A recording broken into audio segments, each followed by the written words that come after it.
بسم اللہ الرحمن الرحیم۔ السلام علیکم ورحمۃ اللہ وبرکاتہ۔ یہ کہانی سمیرہ کی ہے۔ سمیرہ اپنے والدین کی اکلوتی بیٹی تھی اور وہ بہت خوشحال گھرانے میں پیدا ہوئی تھی۔ اس کے والد کا بہت زبردست چمکتا ہوا کام تھا کہ اچانک کیا ہوا کہ اس کے والد کی کسی حادثے میں ڈیتھ ہو گئی۔ اس کے والد مر گئے اور وہ پیچھے اپنی والدہ کے ساتھ اکیلی رہ گئی اور کوئی بھی نہیں تھا۔ اس کی امی نے اس کو بڑے پیار سے رکھا ہوا تھا کہ اس کے چچا اور چچی ایک دن گھر پر آئے اور آ کے کہنے لگے کہ آپ اکیلی رہیں گی، اس سے اچھا ہے کہ آپ ہمارے ساتھ آ کے رہ لیں۔ آپ اتنے بڑے گھر میں کیوں اکیلی رہیں گی، آپ ایسا کریں ہمارے ساتھ رہیں اور یہ بچی بھی ہمارے بچوں کے ساتھ مل کے اچھی رہے گی۔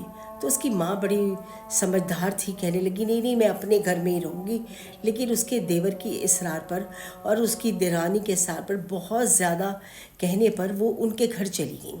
پیچھے سے دیور نے کیا کیا، ان کو تو اپنے گھر لے گیا اور ان کا گھر بیچ دیا، بیچ کے پیسہ اپنے پاس کر لیا اور شوہر کے سارے کاروبار پہ حاوی ہو گیا اور سب کچھ اپنے پاس کر لیا، کیونکہ دیور اور اس کا شوہر دونوں مل کے کاروبار کرتے تھے، تو سب کچھ انہوں نے اپنے پاس لے لیا اور سمیرہ کی والدہ کو ایک گھر کی نوکرانی بنا دیا چچی نے، اور وہ گھر کے سارے کام کرتی اور بڑی محنت کر کے بچی کو اپنی پڑھاتی رہی اور کرتی رہی۔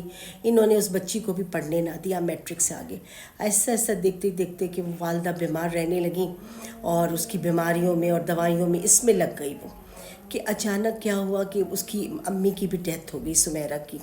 اب سمیرہ بالکل تنہا رہ گئی، اس کا رو رو کے برا حال تھا، وہ سوچے میں کس سے اپنا درد کہوں، اور وہ روتی رہتی اور اللہ سے ہی دعا کرتی رہتی تھی۔ جس طرح اس کی چچی کہتی تھی وہ اس طرح کرتی رہی۔ جیسے ہی اس کی بھی بیٹی تھی، وہ اس کی دوست تھی، لیکن اب وہ اس کی سگی دشمن بن چکی تھی۔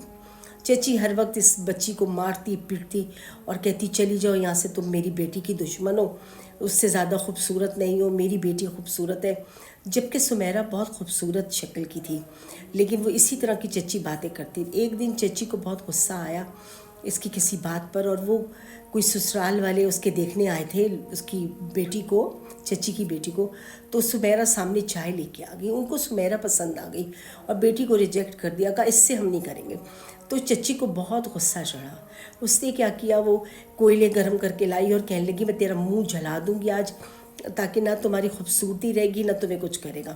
اس کے اتنے لمبے لمبے گھنے بال تھے، اس نے وہ بھی کاٹ دیے اور اس کے منہ پہ کوئلے کا نشان لگا دیا۔ اس کی چیخیں نکلتی رہیں اور وہ روتی رہی کہ چچی ایسا ظلم نہ کرو، چاچی ایسا، لیکن اس کا ہاتھ بھی جلایا، منہ بھی جلایا، بار بار گرم کوئلہ اس کے منہ پہ اور ادھر لگاتی رہی۔ وہ بچی بلک بلک کے چیختی رہی، روتی رہی، اس کو کمرے میں بند کر کے چچی چلی گئی۔ چچی کا بہت زیادہ ظالمانہ رویہ تھا، نہ وہ کھانے کو کچھ دیتی تھی نہ پینے کو، عجیب کمزور اور لاغر سی وہ تھی۔ اس کے منہ پہ نشان ڈال دیا، لیکن نشان بھی ایسا ڈالا کہ جیسے کہتے ہیں نا چاند پہ تھوڑا عیب ہے، اس طرح وہ اتنی خوبصورت تھی، وہ کوئلے کا نشان بھی اس کے منہ پہ بہت پیارا لگتا تھا، تھوڑا سا کالا کالا سا، لیکن وہ کیا کرے، اب اس کی چچی کو تو بس سکون مل گیا کہ میں نے اس کی شکل خراب کر دی، اب میری بیٹی کا رشتہ آ جائے گا۔ پھر اس کی بیٹی کے رشتے آتے، پھر بھی کوئی بھی نہیں کر رہا تھا، کیونکہ دور دور تک اب یہ بات پھیلنا شروع ہو گئی تھی کہ اس کی چچی بڑی ظالم ہے اور اس کی مطلب سمیرہ کے ساتھ بہت سختی کرتی ہے۔ گھر کے نوکر چپکے چپکے اس کو کھانا دیتے کہ تم یہ کچھ کھا رہی ہو تو کھا لو، نہیں تو یہی بیچاری سارا دن گھر کی صفائیاں کرتی، یہ کرتی۔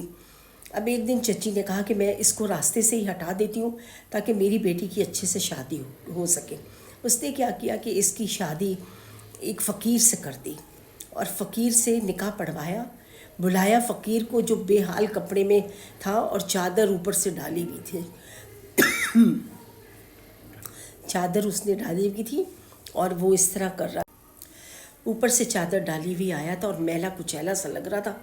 اس کو دیکھ کے عجیب بال، لمبے لمبے بالوں میں اس کی شکل چھپی ہوئی تھی اور عجیب خوفناک سا تھا۔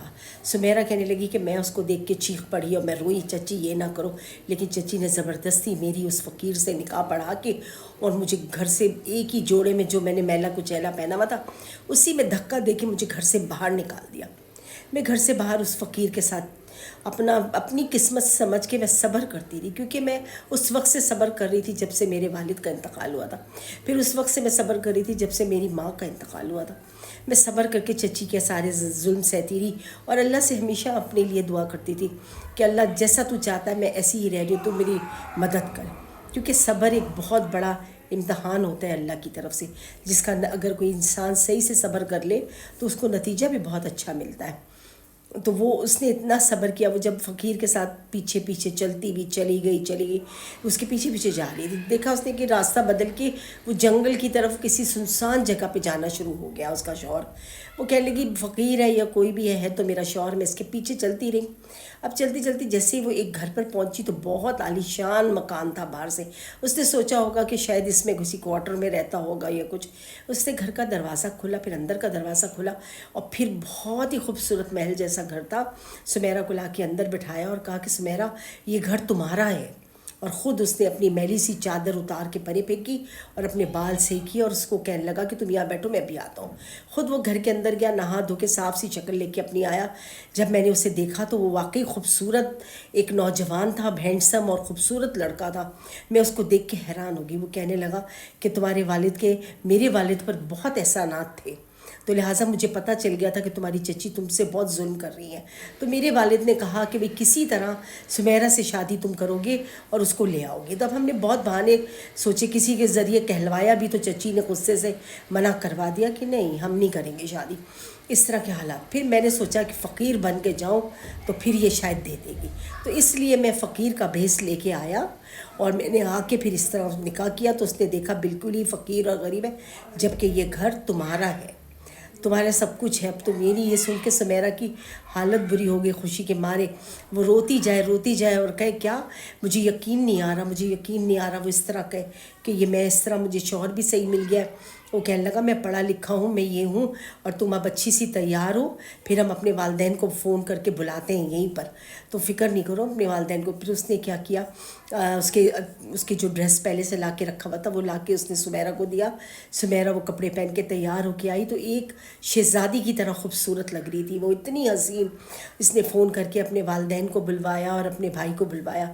جیسے ہی اس کے والدین اور بھائی آئے، انہوں نے سب نے آ کے دیکھا، بہت خوش ہوئے اور کہ اچھی ہے۔ پھر انہوں نے ان کے والدین کے احسان کا بدلہ اس طرح اتارا کہ ان کی بیٹی سے شادی کر لی اور اس کو پرسکون زندگی دی، اور اس سے کہا کہ سمیرہ اب ہم دونوں اپنے پاسپورٹ وغیرہ تیار کر کے ہم یہاں سے باہر چلے جائیں گے تاکہ تمہاری چچی ہم لوگوں کو سکون سے رہنے دے۔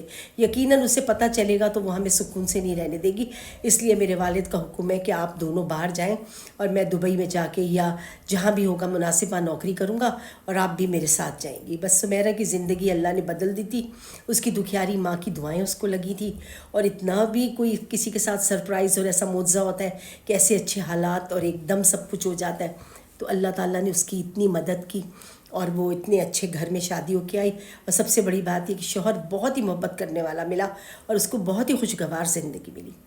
تو اللہ تعالیٰ جس کی چاہتا ہے نصیب اس طرح پلٹ دیتا ہے، انسان کو معلوم نہیں ہوتا کہ اس کے ساتھ کل کیا ہونے والا ہے، اور جو آج ہو رہا ہے ہم اس پہ رو جاتے ہیں کہ ہمارے ساتھ ایسا کیوں ہو رہا ہے، ایسا کیوں ہو رہا ہے، لیکن ہمیں یہ نہیں معلوم ہوتا کہ ہماری کل ہمارے لیے کیا لے کے آئے گی۔ اگر ہم صبر کر لیں گے تو یقیناً ہماری کل ہمارے لیے بہت کچھ لا رہی ہے۔ اللہ ہماری دعائیں قبول کرے اور ہم سب کے لیے بھی اچھے مستقبل کی کرن دکھائے، آمین۔